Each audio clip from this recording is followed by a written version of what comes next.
আসসালামু আলাইকুম বন্ধুরা, আশা করি আল্লাহর রহমতে আপনারা সকলে ভালো আছেন। রোদের জন্য তাকাইতে পারতেছি না, অতিরিক্ত রোদ। আমি এখন আছি আমাদের গ্রামে। এই জায়গার পরিবেশটা দেখেন কত শান্ত, তেমন কোনো মানুষ নাই। তারপর অসাধারণ একটা ভিউ পাচ্ছি, বাট একটু বেশি কষ্ট হচ্ছে, গাড়ি পাইনি তো। রাস্তা দিয়ে হাঁটতেছি, রোদে আমার অবস্থা খারাপ করে ফেলতেছে।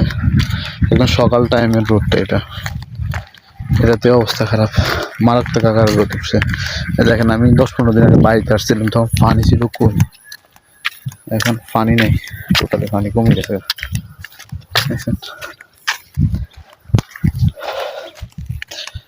এখন থেকে মোটামুটি গ্রাম নিয়ে কিছু ভিডিও পাবেন আমার, কারণ ঢাকা যে জবটা করতাম ওটা মোটামুটি আপাতত ছেড়ে দেওয়া হয়েছে।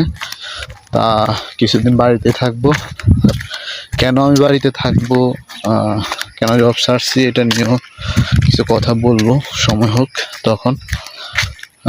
কেন চাকরিটা ছাড়লাম, কেন গ্রামে চলে আসলাম, সম্পূর্ণটা আপনাদেরকে জানাবো।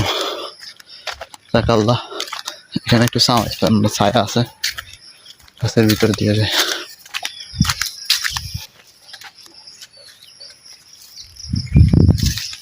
সেরকম সে আলাদা একটা ভাইব দিচ্ছে, ভালো লাগছে।